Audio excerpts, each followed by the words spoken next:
여러분 안녕하십니까? 저는 가톨릭 세계복음화 RCP 선교회 최봉근 디도 선교사라고 합니다. 제가 이 둘레의 이 강의에 나와서 강의할 수 있게 해주신 하나님께 감사드리고 또 평화방송 분들께도 감사드립니다. 저는 그 가톨릭 세계복음화 RCP 선교회 선교사로서 선교사로 사는 삶에 대해서 4번에 걸쳐서 제 삶을 좀 나눠드리고 싶습니다.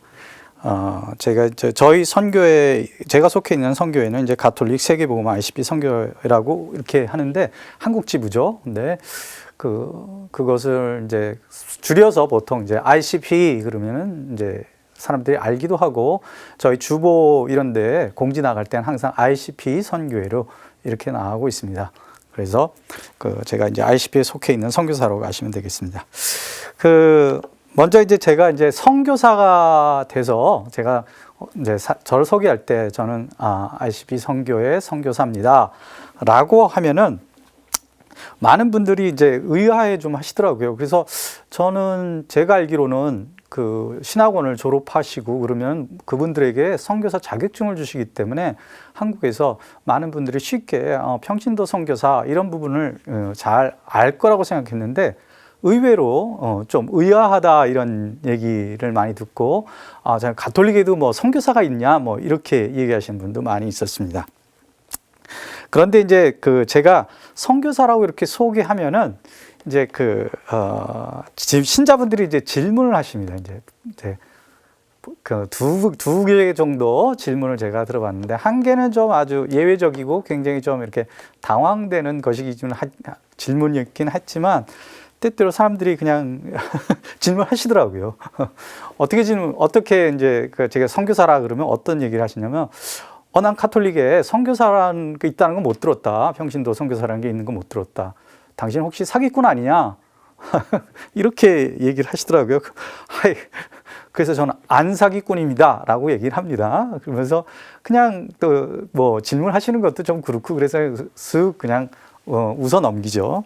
그러면 이제 두 번째는 이제 가장 많은 분들이 저한테 이제 제가 이제 선교사 돼서 이제 초창기에도 그렇고 지금도 많이 여쭤보시는 게 그런 거예요. 당신은 뭘 먹고 사느냐? 이렇게 물어보죠. 왜냐하면 제가 직업 없이 선교사를 하니까.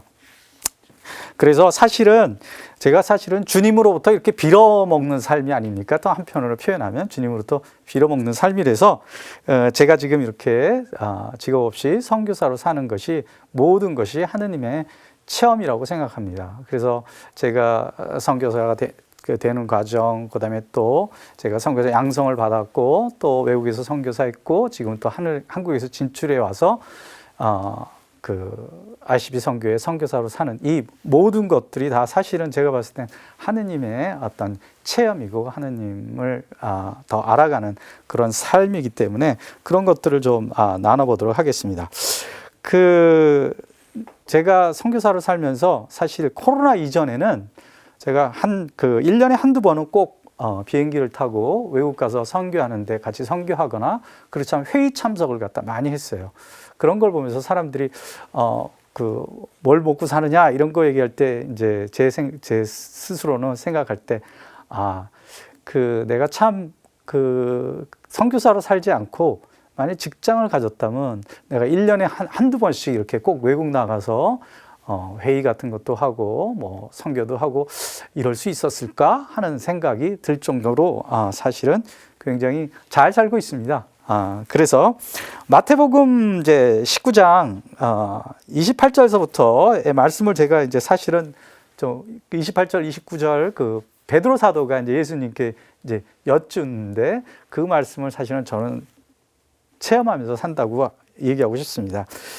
예수님께서 말씀하셨다. 내가 너에게 말한다. 사람의 아들이 영광스러운 자기 옥자 앉게 될 세상에 오면 나를 따른 너희도 12지파에 앉아 이스라엘의 2지파를 심판할 것이다. 그리고 내 이름 때문에 집이나 형제나 자매나 아버지나 어머니, 자녀나 토지를 버린 사람은 모두 100배로 받을 것이고 영원한 생명도 받을 것이다. 이거를 저는 이렇게 체험하고 있습니다. 저는 이제 독신으로 살면서 선교사로 살겠다고 이제 서약을 한 사람이기 때문에 가족이 없죠. 배우자도 없고 그렇지만 저희 선교에 지금 37명인데 그분들이 다 저의 아버지이기도 하고 어머니이기도 하고 형제이기도 하고 그렇게 되지 않나 생각합니다. 그리고 또 이렇게 제가 잘 사는 이런 모든 것들 또 이런 것들 봤을 때 저는 이 그 마태복음 19장 29절의 말씀을 저는 체험하고 산다 이렇게 얘기하고 싶습니다. 그리고 이제 그 제가 사실은 직업 없이 하느님을 위해서 그 하느님을 전하는 평신도로 산다, 평신도 선교사로 산다는 것은 그렇게 쉬운 것은 아닙니다. 그 제가 처음으로 선교사의 삶을 이제 살아갈 때는 저희 사실은 부모님이 다 후원을 해주셨습니다. 그래서 그 나중에는 이제 부모님께서 말씀은 그렇게 하셨어요. 내가 너를 내 아들을 이렇게 후원하는 게 아니라 내가 선교사를 후원하는 거야. 그렇지만 그분들 마음 안에 있는 그 자식에 대한 아들에 대한 그 뭐랄까 하면은 이제 짐 아닌 짐 이런 것들을 제가 이제 볼 수 있었죠. 그리고 제가 이제 30 넘고 40이 되었는데도 불구하고 어느 날 이게 그러니까 부모님께 이렇게 돈을 청하는 거 이런 걸 하면서 제가 굉장히 좀 뭔가 그럴까 좀 이게 좀 힘들다 이런 생각도 했었습니다. 그리고 이제 재미있었던 것은 그것과 연관해서 재미있었던 것들은 제가 사실은 이제 평화방송하고도 좀 연관이 좀 있습니다. 평화방송에서 아마 예전에 CCM을 처음 시작할 때 사실은 제가 독일에서 제가 93년에 독일에 갔기 때문에 거기서 CCM 관한 자료, 이 CD 같은 것들을 좀 이렇게 사서 이렇게 평화방송에 이렇게 그 보내드린 적이 있습니다. 그러니까 이제 부모님이 이제 저를 후원했는데 저는 이제 그런 걸 사서 이제 좀 거기서 좀 절약해서 CD를 사가지고 이렇게 보내는 걸 했죠. 그러다가 어떻게 그 좀 이제 무슨 얘기를 하다 이렇게 그 어머님한테 이제 그런 얘기를 잠깐 했던 것 같아요.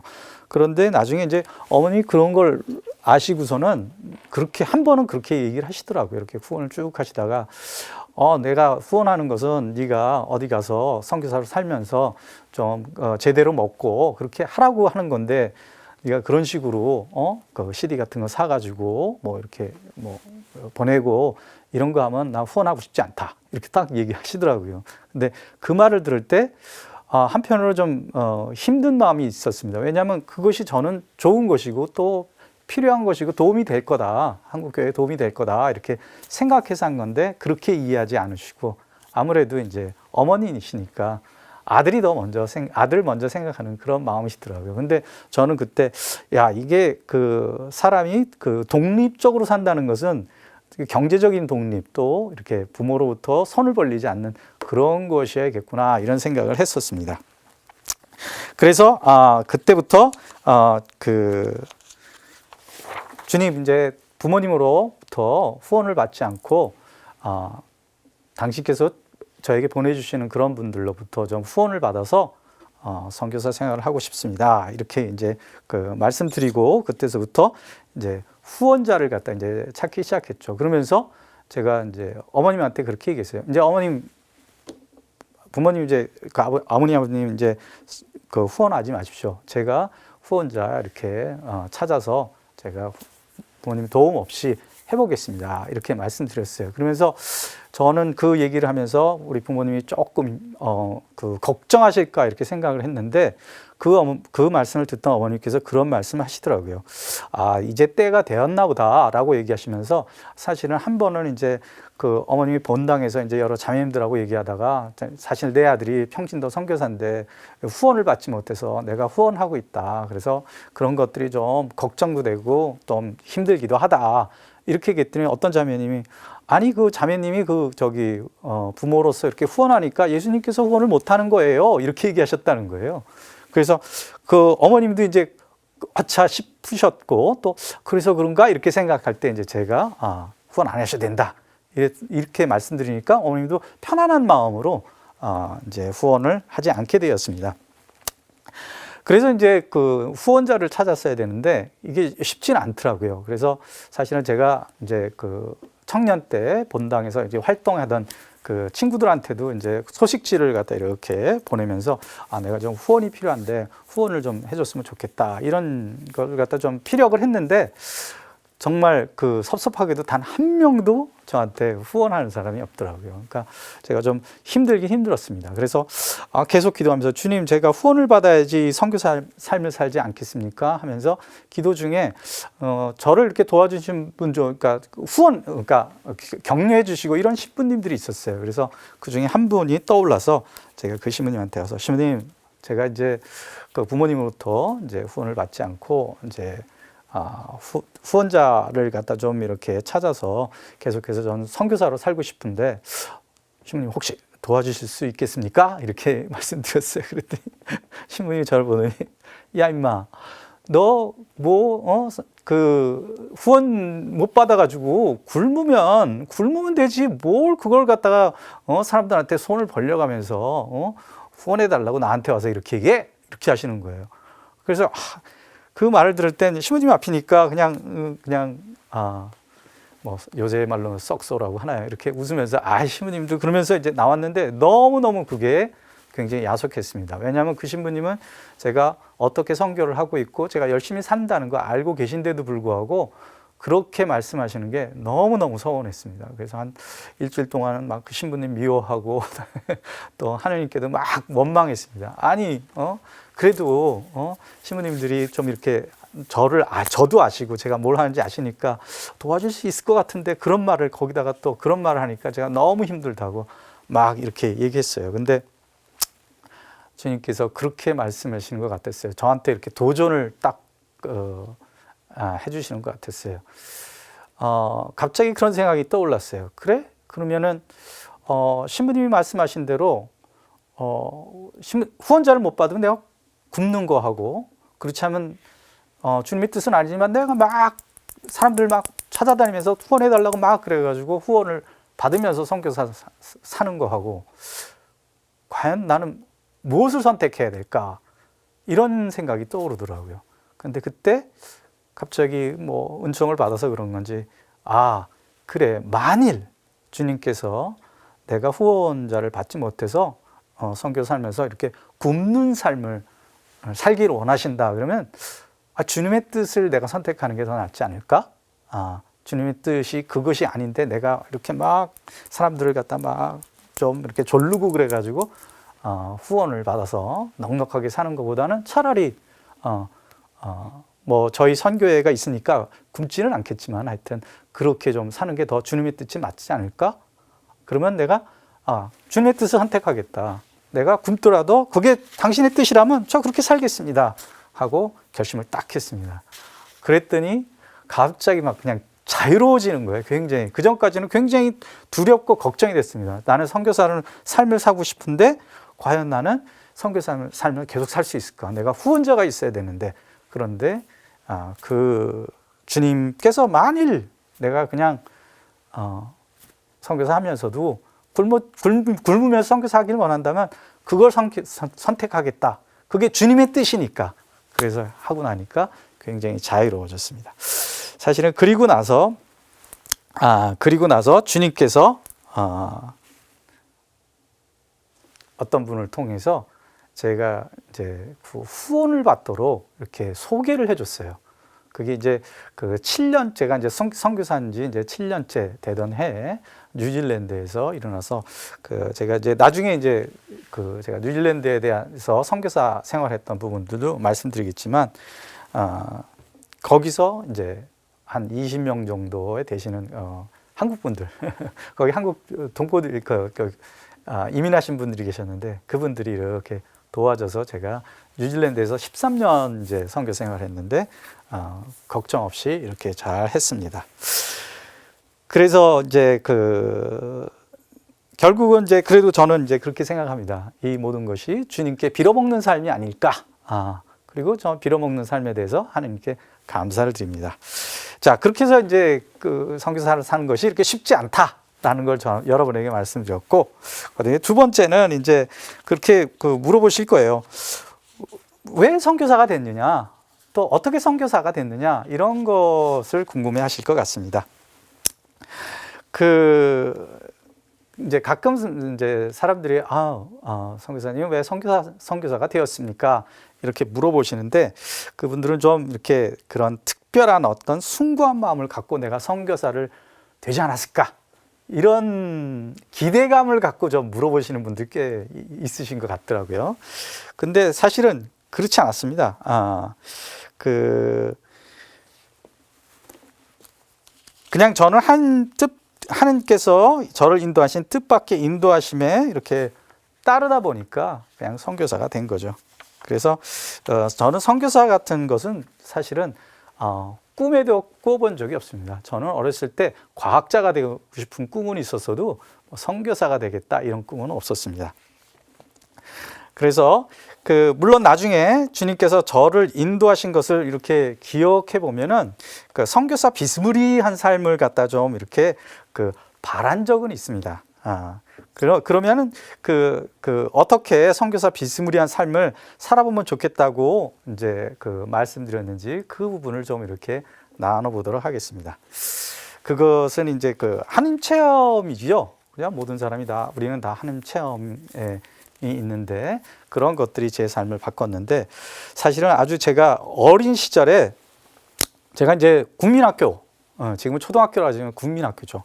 국민학교 다닐 때 좀 머리가 좀 일찍 트였었습니다. 그리고 또 부모님께서 알려주셔서 학교 갈 때 예습복습해라 그래서 예습복습을 잘 했어요. 그랬더니 초등학교 1, 2학년 때까지는 이제 전교에서 1등도 하고 1등을 주로 했죠. 그랬더니 이제 부모님도 굉장히 좋아하셨고 그랬는데 사실 저는 이제 공부하는 것보다 이제 저는 노는 걸 더 좋아하는 기질이 있었더라고요. 근데 어느 날 이제 갑자기 저희가 이제 이사하게 됐습니다. 이사하게 돼서 이제 학교를 옮기게 됐는데 그때 한 3, 4개월 이렇게 놀았던 것 같아요. 근데 제가 그때 이제 예습 복습하던 그런 습관으로부터 이제 멀어지게 됐죠. 멀어지게 되고 이제 공부 안 하고 바로 이렇게 시험 보고 그러니까 이제 갑자기 반에서 뭐 한 5등 뭐 이렇게 막 떨어지고 그러니까 어머님께서 저에게 가액 공부를 시켰습니다. 그래서 저도 이제 가액 공부 세대입니다, 사실은. 그래서 가액 공부를 이렇게 했죠. 근데 저는 이제 어리니까 공부하는 것보다는 공부하는 건 고통이지 않습니까? 한편으로는. 그래서 공부하는 것보다 그냥 노는 걸 갖다 더 이렇게 좋아했습니다. 그래서 일단 부모님이 시키니까 가액 공부하고 그러면 이제 초등학교 이럴 때는 이제 그죠? 미리 이제 배운 게 있으니까 반에서 한 10등 안에 들고 이렇게 쭉쭉 했죠. 근데 이제 중고등학교가 되면 이제 아이들이 이제 머리가 튀기 시작하잖아요. 그러면 그때는 이제 정말 뛰어난 애들이 이제 공부하기 시작하면 이제 저 같은 사람은 거기 따라갈 수가 없는 것이죠. 그래도 이제 저희 부모님은 저에 대한 어떤 기대가 있으셨던 것 같아요. 그래서 계속 과외 공부를 시키셨습니다. 저희 부모님 당시 때도 이렇게 쉬운 건 아니었죠. 저희 아버님이 군인이셨는데 조그만 월급에서 이렇게 했는데 저는 철없이 그냥 과외 공부 하더라도 저는 그냥 늘 놀았어요. 과외 공부 하면서도. 그러니까 성적은 자꾸 이렇게 떨어지고. 그래서 이제 예전에 이제 그런 얘기가 있지 않았습니까? 애를 잘 이제 키워보겠다. 그래서 처음에는 이제 서울대 가라고 서울 우유를 이렇게 먹이고, 그 다음에 그게 좀 그래도 안 되면 이제 그 다음에 연세 우유 먹였다가, 그 다음에 건대 우유 먹였다가, 그 다음에 이제 그러면 지방이라도 대학만이라도 가라. 그래서 저지방 우유 이렇게 이런 식으로 이제 저희 어머님의 기대도 점점 낮아지다가 이제 제가 고등학교 때쯤 가니까 그냥 대학이라도 가야 되지 않겠니? 그러면서 이제 과외를 시키셨습니다. 근데 이제 제가 그렇게 공부하지 않은 이유가 있었는데 중학교 때부터 이제 초등학교 때부터 이렇게 막 이제 공부 그랬으니까 중학교 때 와서 저희 어머님한테 이제 물어봤어요. 엄마, 내가 왜 공부해야 되는데? 이렇게 물어봤어요. 그랬더니 이제 4대째로 알고 있는데 4대 때 내려오는 저희 시온의 딸, 그죠? 국교 집안으로 갔으니까 따님께서 하시는 말씀이 이렇게 얘기하시더라고요. 네가 공부를 잘해야지 좋은 대학을 가는 거야. 좋은 대학을 가야지 좋은 직장을 얻고, 좋은 직장 얻어야지 너가 예쁜 섹시 얻어서 잘 먹고 잘 살지 마. 이렇게 얘기하더라고요. 그래서 그 말을 듣고서는 저는 반감이 확 올라왔어요. 아니, 겨우 내가 공부하는 목적이 겨우 이 다음에 예쁜 섹시 얻어서 잘 먹고 잘 사는 게 내 공부하는 목적이란 말이야? 난 그러면 공부 안 해. 라고 마음을 먹었습니다. 그게 뭐 지금에 와서는 뭐 내 삶의 목적과 연관되지 않는 그런 답을 주셔서 이런 것이 아니라 그냥 어린 나이에도 뭔가 직관적으로 이건 아닌 것 같은데 그런 생각 때문에 그 공부를 하지 않았던 것 같습니다. 근데 이제 그 발설하면 큰일 나죠. 발설하면 우리 때만 해도 엄청 맞았잖아요. 저도 부모님한테 굉장히 맞으면서 살았는데, 저는 또 이제 부모님의 그 맞는 것에 의해서 요새 같은 건 다 이제 부모님들 다 그 교도소 가야 되겠지만, 저는 그 한편으로는 부모님이 그렇게 매를 들고 훈육을 하셔서 제가 좀 이 정도의 사람이 되지 않았나 이런 생각도 저는 들고 있습니다. 그렇다고 뭐 폭력을 제가 뭐 미워하고 그러고 싶진 그런 건 아니고, 어쨌든 그래서 저는 공부하지 않았습니다. 그때 자신이 무엇을 결심한지 모를 나이잖아요. 내가 뭘 결심했는지. 그래서 그 억지로 공부하면서 이제 그 공부했더니 결국은 저 때는 이제 연합고사라는 게 있었습니다. 근데 그 연합고사에 똑 떨어졌죠. 연합고사에 떨어진다는 것은 서울에 있는 대학에 그 시험을 보지 못한다는 거였거든요. 그래서 저는 이제 결국 지방의 대학에 가게 됐습니다. 그러면서 제가 이제 깨달은 것은, 하나님께서는 내가 뭐든지 뭐든지 선택할 자유는 주셨다. 그렇게 선택할 자유는 주셨지만 그 선택한 결과물로부터는 자유를 주지 않으셨다라는 것들을 갖다 깨닫지 못했기 때문에 결국 저는 뭐 어떤 이유에서건 공부하지 않고 놀았기 때문에 결국 지방에 있는 대학을 갈 수밖에 없었죠. 그리고 또 이제 제가 이제 왜 공부해야 되는지 모르니까 이제 대학은 갔어요. 대학은 갔는데, 대학 가서도 이제 저희 때는 이제 이과 문과로 나눠서 1학년 때는 이제 교양 과목을 하고 2학년 때 이제 전공을 선택하게 됐는데, 뭐 공부를 왜 해야 되는지 모르니까 제가 왜 사는지 사실은 이렇게 몰랐던 거죠. 왜 살아야 하는지도 몰랐고. 근데 이제 저는 이제 과학을 좀 좋아했으니까 보니까 이제 거기에 그 대학의 물리학과 교수님이 굉장히 이제 물리를 재밌게 얘기하시더라고요. 교양 과목을. 그래서 저걸 해야겠다. 그래서 이제 물리를 선택했습니다. 물리를 선택했는데, 그 얘기를 이렇게 들을 땐 좋은데 이제 물리를 그 내용들을 갖다 이제 물리의 언어로 푸는 것은 다 수학이지 않습니까? 근데 수학을 하니까 제가 그걸 못 따라가겠더라고요. 그래서 물리학을 해서 뭔가 좀 되어보겠다 이런 꿈이 또 한번 이렇게 좌절이 됐습니다. 그래서 더욱더 저는 삶을 왜 살아야 되는지 그 다음엔 더 모르겠고, 그래서 좀 이렇게 비관주의적으로, 그 다음에 뭐 삶이 왜 내가 이렇게 대학을 다녀야 되는지 이런 것도 모르면서 살았던 것 같습니다. 그러면서 이제 다른 친구들은 다 대학교 2학년 때 뭘 해야 되는지 아는 사람들이니까 다 2학년 때 이제 군대를 가는데, 저는 4학년 1학기까지 계속해서 물리학과는 다니지만 책가방 속에는 그냥 수필지 뭐 이런 거, 시지 뭐 이런 거 이제 읽으면서 다녔던 것 같아요. 그랬다가 이제 4학년 1학기가 돼서야 비로소 이제 위기감을 느꼈고, 그다음에 이제 뭐 대학을 마치고 군대 간다는 건 굉장히 어렵다는 걸 알았기 때문에 4학년 1학기 때 대학을 마치고 그러니까 군대를 갔습니다. 그리고 군대를 갔다 오니까 그때서야 비로소 현실이 이렇게 느껴지더라고요. 그때 그렇게 되니까 굉장히 이제 두려움이 더 커졌습니다. 나는 앞으로 어떻게 살아가지? 나는 정말 결혼할 수 있을까? 나는 이런 상황에서 나는 앞으로 어떤 직업을 갖고 그다음에 어떻게 내가 가정을 꾸릴 수 있을까? 특히 이제 물리학과 그러면 가장 이 비인기적인 학과잖아요. 그래서 정말 살고 싶지 않다. 그래서 자살도 생각해보고 그랬습니다. 근데 저는 이제 좀 비겁한 사람이라서 자살은 무서워서 못했고, 그냥 비관적으로 그리고 절망적인 그 상태에서 그냥 어떻게든지 이제 졸업만 하려고 이렇게 했었습니다. 그런데 이제 서울에서 이제 본당 이제 그때 반포성당을 다녔는데, 거기 이제 청년회 할 때 거기서 이제 들었어요. 우연히 54일 성모님께 기도를 하면 성모님께서 들어주신다 이런 얘기를 들었습니다. 그래서 너무 절박하니까 제가 54일 기도를 처음 이제 책을 사가지고 몰래 이렇게 54일 기도를 이렇게 쭉 했습니다. 그리고 아마도 제가 알기로는 이제 청원 기도가 끝났을 때쯤이었던 것 같아요. 이제 그 지방에서 이제 하숙하면서 기도를 마치고 이제 딱 누워 있는데 갑자기 진짜 하느님의 손가락이 저를 이렇게 딱 건드렸습니다. 이건 그냥 상상이 아니라 진짜 이렇게 건드려지는 이 느낌을 받고 저는 그게 하느님의 손가락이라는 것을 갖다가 직관적으로 알게 되었습니다.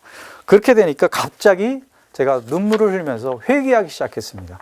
그래서 제 삶을 이렇게 회개하는데 그냥 뭐 구체적으로 회개한 것도 있지만 그냥 뭔지 모르고 하여튼 삶에 대해서 계속 주님께 주님 용서해 달라고 이렇게 회개가 있었고 그것이 끝난 다음에 한 30분에서 1시간 정도 깊은 평화 속에 이렇게 머물다가 이제 잠에서 깨어났습니다. 그리고 나서는 그 다음 날부터 완전히 세상이 변했습니다. 그전에는 너무 그 삶이 비관적이고 절망적이고 뭐 이랬었는데 정말 세상이 너무너무 좋게 보이고 아주 희망적이었습니다. 그래서 제가 생각해 봤더니 어렸을 때 제가 굉장히 긍정적이고 희망적이었는데 그 모습이 이렇게 되돌아간 것 같았어요. 그래서 이제 나머지 학교 생활도 열심히 했고 저는 정말 25명인가 28명이었습니다. 저희 물리학과가. 그런데 이제 지금은 이제 한남대학으로 변했는데 옛날에 숭전대라는 곳에 제가 다녔습니다. 근데 거기서 제일 먼저 졸업하기 전에 진짜 제가 서울에 있는 직장을 구하게 됐습니다. 그래서 정말 성모님께서 저를 그러니까 성모님의 기도는 확실하다 이런 걸 제가 이제 알게 되었죠. 그리고 나서 이제 54일 기도 후에 이제 묵주 기도하는 것들이 이제 습관화되었습니다. 좀. 그래서 그때 이제 15단 묵주를 제가 이제 쭉 하고 그랬죠. 그게 바로 이제 제가 선교사 비스무리한 삶을 좀 꿈꿨다, 뭐 이렇게 바랬다 이런 부분이 된 것 같습니다. 그러니까 제가 기억하는데 제가 명일동에 살았는데 하루는 이제 그 아파트 단지를 이렇게 산책하면서 제가 이제 기도를 하고 있었어요. 근데 문득 그런 생각이 들더라고요. 야, 내가 정말 하느님 사랑을 통해서 내가 정말 새로운 사람이 됐는데, 이 기쁨을 사람들하고 좀 나누고, 이렇게 기도하면서 같이 사람들이 이렇게 살면 좀 어떨까? 이런 생각을 갖다 그냥 얼핏 이제 기도하면서 한번 했던 적이 있습니다. 그리고 나서는 이제 제가 이제 신학교를 갖다 이제 가게 됐는데 왜 신학교를 갔는가? 그거는 제가 그 이후부터는 이제 열심히 이제 신앙생활을 하고 그다음에 기도생활 매일 미사 다니고 그러니까 이제 주변에서 신부가 되는 게 어떻겠냐 이렇게 해서 이제 가긴 갔습니다. 어쨌든 저는 이제 커다란 풍운의 꿈을 꾸고 그다음에 처음부터 내 삶을 주님께 바쳐서 선교사가 되겠다 이런 마음은 없었습니다. 그냥 주님께서 이끌어 주시는 그것에 대해서 그냥 이해해서 이제 하다 보니까 제가 이제 선교사가 된 것이죠. 근데 이제 선교사가 된 과정 이렇게 말씀드려보면 그렇습니다. 제 체험이 이제 너무 강렬했으니까 이제 저는 이제 직장을 그만두고 주변의 권유로서 이제 신학교에 입학을 했습니다. 그래서 저는 그것이 이제 제가 생각할 때 이제 저를 사제로 부르셨나? 뭐 이렇게 생각을 했었죠. 그런데 그 신학교 다니던 시절은 저에겐 정말 꿀과 같은 시간 이렇게 표현하면 좋을 것 같습니다. 왜냐하면 하느님을 체험한 가운데 하느님에 대한 어떤 갈증을 갖다 이렇게 채워줄 수 있었던 그런 시간이었습니다. 그래서 그 시간은 너무너무 저에게 좋은 시간이었는데 나중에 저는 이게 나는 이 사제의 부르심을 받은 게 아니구나 하는 것을 갖다 알게 되었습니다. 그래서 다시 이제 신학교를 나와서 평신도로 살게 되었죠.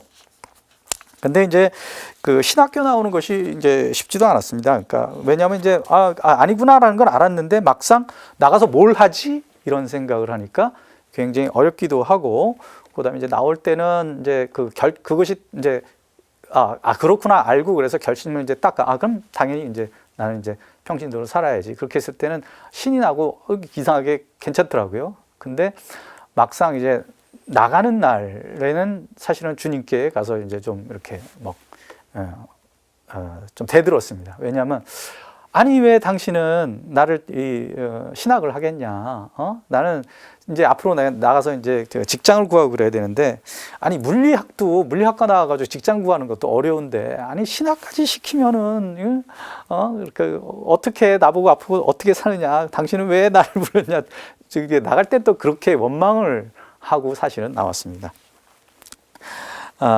그런데 나중에 제가 독일에 가서 알시피 선교사가 되면서 제가 그 답을 얻었습니다. 그때는 질문을 했을 때 주님께서 잘 하시는 거 있죠. 그냥 십자가 이렇게 달리셔서 아무 말씀 안 하시는 거. 그래서 저는 이제 계속 의문이 있었죠.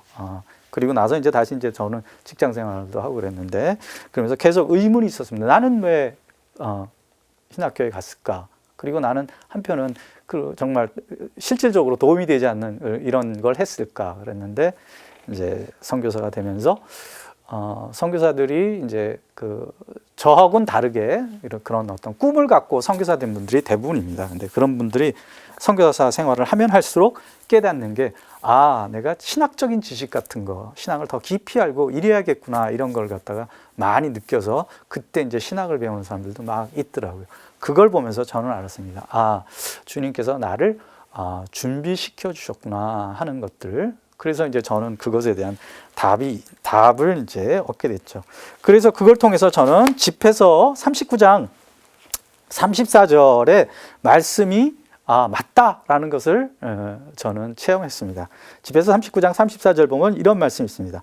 아무도 이것이 저것보다 나쁘다고 말해서는 안 된다. 모든 것이 때가 되면 좋은 것으로 판가름 나기 때문이다. 그때는 왜 나를 신학교에 이렇게 했었는데 지금 이제 선교사 삶을 살면서 제가 그래도 기초적인 어떤 신학에 대한 부분들은 제가 이렇게 좀 준비가 된 거고 그렇기 때문에 체험에서 제가 선교사로 살아가면서 체험에서 오는 것을 또 한편으로는 또 신학을 더 깊이 알고 이해할 수 있고 또 설명해낼 수 있는 그런 것들이 이제 준비된 되었기 때문에 정말 그 다음 이제 35절 보면 그러니 이제 온 마음과 입을 모아 찬미가를 부르고 주님의 이름을 찬양하여라. 이 말씀이 정말 제 삶 안에 이루어졌다는 것을 여러분에게 또 말씀드리고 싶습니다. 어쨌든 이제 신학교를 나와서 이제 그다음에 이제 기도하면서 이제 또 저도 이제 두 번째 직장도 이제 기도하면서 이제 얻었습니다. 근데 왜냐하면 뭐 신학과 나와가지고 뭐 특별한 게 없지 않습니까?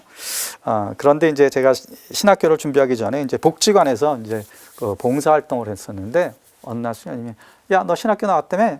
우리 복지관에서 일해. 그래가지고 제가 이제 복지관 가서 이제 일을 하게 됐습니다. 그런데 그 복지관에서는 이제 장애인 복지관이어서 장애인하고 같이 이제 일을 했는데 제가 그 전에 이제 성모님께 기도드려서 직장을 얻었을 때 이제 오파상에서 일을 했었는데 제 집이 명일동이었고 그것은 여의도에 있었어요. 그러니까 거의 1시간 반씩 버스 타고 이렇게 다니고 그래서 굉장히 좀 어려웠습니다. 힘들었습니다. 그래서 저는 그때 월요병이 뭔지 이제 알았는데 이 복지관에서 장애인들하고 할 때는 월요병이 없었어요. 오히려 일요일이 빨리 가기를 그만큼 이제 가서 장애인들과 같이 일하고 일하는 것들이 너무너무 행복하고 좋았었습니다. 그렇게 해서 한 2년 이렇게 기쁘게 살고 이제 내가 여기서 뭐 이제 준비해서 이제 장가도 가고 뭐 이렇게 살아야겠구나. 그리고 또 내가 그때는 그런 생각이 들었습니다. 내가 원래 부의심이 없는데도 불구하고 하나님께서 나를 신학교라는 곳에 보내주셔서 당신을 알게 해주셨으니까 그것도 또 본당 신부님이 학비도 이렇게 대줬거든요. 그래서 제가 나는 은혜를 갚아야 된다. 하나님께서 주신 은총에 나는 정말 그래서 내가 평신도로 살면서 열심히 본당 생활을 해야지 이렇게 이제 생각하고 이제 직장 생활을 했었죠. 그런데 이제 한 2년이 지나고 나니까 그렇게 신나던 직장 생활에 갑자기 이렇게 공허함이 이렇게 몰려왔습니다. 그때 마침 이제 저희 복지관에 어떤 이제 여자 선생님이 한 분 이제 다른 부서에 이렇게 오게 되셨는데, 그 복지관이 이제 수녀님들이 하시는 곳이어서 이제 가끔 이제 신자들 모임 그런 것도 있고 신자들끼리 좀 서로 이제 알고 지내고 그랬었습니다. 근데 그 선생님이 제가 이제 신학교 나왔다는 걸 알고 어느 날 저한테 와가지고 그 선생님은 제가 봤을 때 세속에서 할 사람 아니니까 다시 돌아가라. 다시 뭐 수도자 같은 거 해라. 수도관 같은데 알아보라 그러더라고요. 그래서 제가 이제 아니다. 나는 분명히 기도했을 때 아니다. 그래서 나는 그런 거 아니다. 나한테 그런 거 얘기하지 마라. 그리고 이제 딱 잘라서 얘기했는데, 그 자매님이 계속해서 와가지고 다시 들어가 봐라, 문을 두드려 봐라, 이렇게 얘기하는 거예요. 그때 이제 또 그런 말이 있지 않았습니까? 또 우스갯소리로 남자가 성공하려면 새 여자의 말을 들어야 된다. 이렇게. 그래서 뭐 그 어머니 말씀, 마누라, 그리고 이제 또 뭐 내비게이션 이렇게 그 우스갯소리가 있지 않았습니까? 그래서 그래 한번 들어보자. 하도 와서 얘기하니까 그래 뭐 들어보지 뭐 마음을 좀 열고. 그리고선 이제 이제 수도원 같은 데를 이렇게 좀 이렇게 찾아다녔습니다. 근데 어느 수도원도 제가 이렇게 해서 뭐 혹시 수도원 살 수 있을까요? 그랬을 때 그럼 와서 한번 해볼래? 이런 데도 없었고, 제 마음이 이렇게 쑥 끌려가지고 나 정말 여기 이 수도원에서 내 삶을 갖다 주님을 위해서 뭐 이런 마음이 안 생기더라고요. 그래서 저는 이제 포기하고 있었더니 또 그 자매님이 오셔서 알아봤냐? 어땠냐? 막 물어보길래 내가 여러 군데 해봤다. 근데 내 마음에 드는 데도 없었고 오라는 데도 없었다. 그러니까 제발 좀 놔둬라. 나 그냥 평신도로 사는 것은 나 그냥 만족한다. 그랬더니 어느 날 저에게 브로셔 한 장을 이렇게 탁 던지더라고요. 팜플렛이나 막 브로셔 같은 거. 근데 이거 딱 봤더니 제가 보니까 그게 이제 RCP 이제 선교회 6개월짜리 학교였는데, 보니까 다 영어로 돼 있는 거예요. 그래서 아니 영어 이거 어려운 걸 이거 어떻게 다 내가 해석해서 그게 신청하고 그냥 던져놓고 책상에 던져놓고 저는 생각도 안 했어요. 그랬더니 또 한 달 후에 그 자매님이 오셔가지고 기도해 봤냐? 이렇게 얘기하는 거예요. 그래서 아니 뭘 기도하냐? 난 영어도 모르고 나는 외국 가서 그런 거 하는 거 나는 그 소심한 사람이서 그런 거 못한다. 그리고 난 돈도 없다. 왜냐하면 이제 그때 이제 제가 월급 70만 원 받았습니다. 70만 원. 아마 그 대기업 같은 데 한 150만 원 뭐 이렇게 할 때 한 시립 그 어떤 복지관이었으니까. 그러니까 난 영어도 모르고 돈도 없다. 그러니까 나한테 제발 그런 얘기 하지 마라. 이렇게 이제 얘기했습니다. 그런데 그때 계속해서 와서 또 얘기하니까, 그래서 저는 이것도 또 기도해 봐야 되는 건가 하고 이제 기도하기 시작했습니다. 근데 그때 마침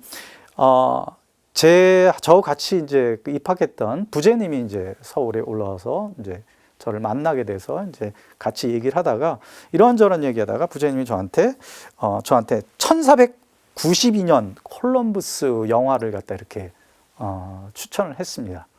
그래서 제가 이제 그런 영화 이제 좋아했기 때문에 그 영화를 이렇게 봤습니다. 영화를 보면서 참 이제 저는 이제 감명 깊게 그 영화를 봤는데, 이제 기도하다가 그 영화가 떠오르면서 갑자기 그런 생각이 좀 나더라고요. 야, 그래. 세상을 좀 띠또야. 세상을 좀 한번 크게 살아보자. 한국에만 있지 말고. 이런 마음도 생겼고. 그다음에 이제 제가 이제 간혹 이제 AFKN이라 그래서 미군을 위한 방송들이 있지 않았습니까? 그거를 갖다 이렇게 좀 이렇게 보곤 했었어요. 뭐 무슨 말인지 잘 모르지만 하여튼 이렇게 보곤 했었는데, 아니요, 어느 날 보니까 뭐가 좀 들리는 것 같기도 하고 그러더라고요. 그런 착각을 이렇게 해서 결국은 주님께서 저를 이제 꿰기 시작했는데, 꼬셨는데 제가 그걸 모르고서는 이거 한번 그럼 내가 한번 가볼까 이런 마음이 들었어요. 그래서 식별하기 시작했습니다. 기도하면서 정말 내가 이곳에 복지관을 계속 다니면서 이제 뭐 장가도 가고 그다음에 그냥 열심히 그냥 본당 생활 열심히 하면서 살 것인가, 아니면은 이거 두 번째 옵션이 이제 복지관을 관두고 유럽에 가서 6개월 선교 학교를 하고 다시 와서 직장을 갖고 살아갈 것인가, 이런 이제 선택의 기로에 있었죠. 근데 뭐 두 번째는 거의 돈도 없었고, 그다음에 비행기표가 한 100만 원 정도 넘었던 것 같고, 그다음에 6개월 가서 지내는데 350만 원 정도, 그 당시 돈만 해도 350이 컸을 텐데, 거기다가 또 거기 가서 또 그래도 뭐라도 뭐 간식이라도 먹고 그러려면 거기 또 돈이 들어가면 그게 한 500 정도 이렇게 되잖아요. 그러니까 그런 돈도 없었는데, 그래서 일단은 이제 그 식별을 했어야 되는 거니까 이제 식별을 하기 시작했습니다. 그래서 이나쇼 성인께서 이제 식별하는 법을, 이나쇼 그거를 제가 좀 배웠기 때문에, 그러면 한번 선택을 해보자. 내가 여기서 있으면서 복지관 계속 다니면서 또 복지관에서 이제 저거 대학원 공부하라고 했고, 저도 그래야만 이제 계속해서 직장을 좀 계속 잘 다닐 수 있을 거라고 생각해서 공부하던 때였기 때문에, 그러면 내가 이제 그 공부를 하고 그다음에 여기서 있으면서 이제 장가도 가고 뭐 이렇게 되면은 뭐 삶이 그렇게 이렇게 제가 뭐 욕심이 많은 사람이 아니니까 안정적으로 이렇게 살 수 있으니까 괜찮은 거잖아요. 그래서 그렇게 생각하고, 그래 이제 안 가, 이러면 안 가, 거기만 이제 여기 있을 거야 하고 그 마음을 갖고 일주일 동안을 이렇게 지내보면서 제 마음에 어떤 변화가 있는지 이렇게 봤습니다. 그랬더니 이상하게도 미래에 대한 두려움이 엄청 많이 이렇게 저한테 이렇게 와닿았습니다.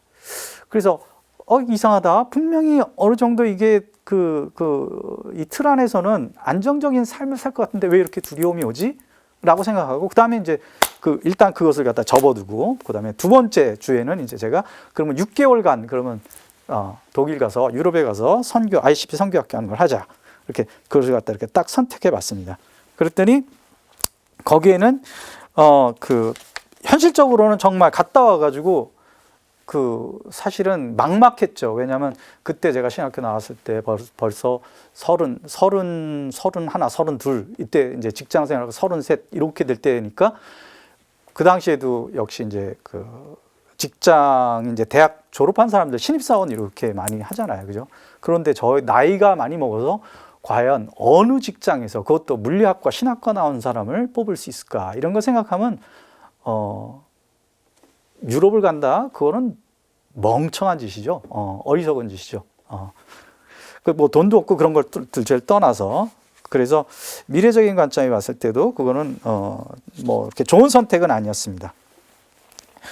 그런데 이제 그거를 갖다 그래 가자 한번 선택을 딱 했어요. 선택을 했더니 하고 이렇게 일주일을 지나면서 보니까 굉장히 마음이 뭐랄까 평화롭고 뭐 기대가 되고 막 이런 게 나오는 거예요.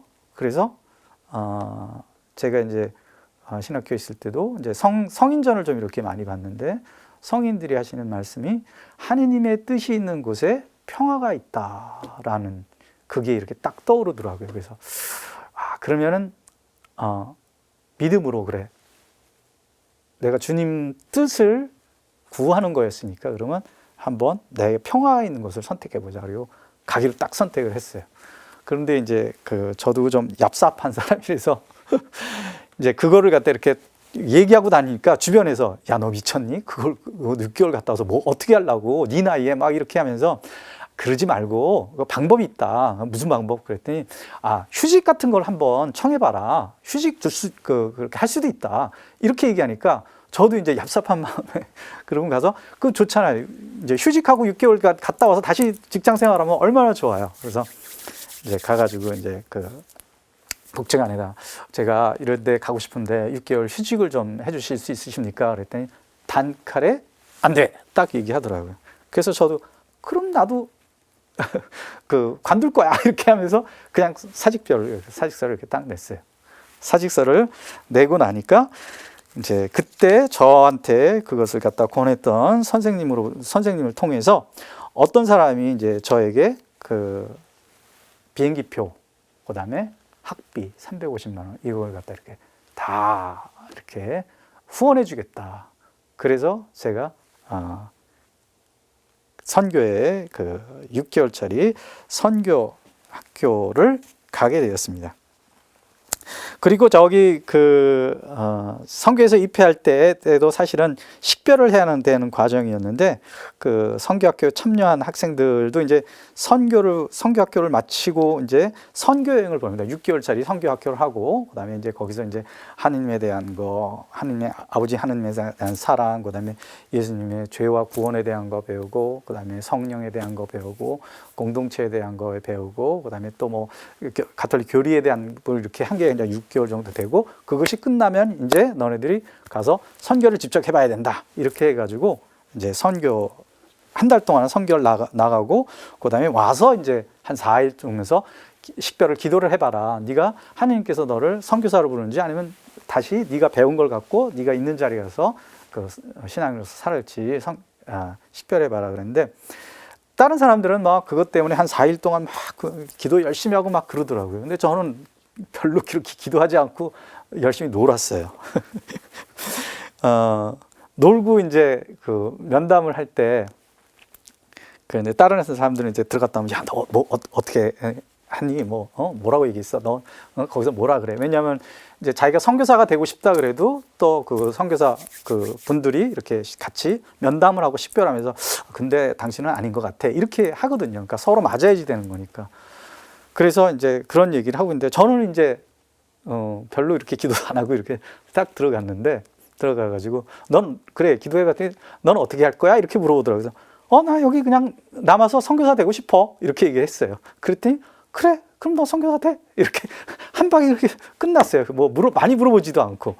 그래서 저는 알았습니다. 제가 왜 그렇게 그 식별 기도를 하지 않았을까? 특별히 다른 사람들 막 할 때 예전처럼 막 제가 그 선교 학교 갈 때처럼 이렇게 막 기도하지 않았을까? 그것은 뭐 간단했습니다. 왜냐하면 너무 명확했기 때문에 굳이 기도할 필요가 없었습니다. 왜?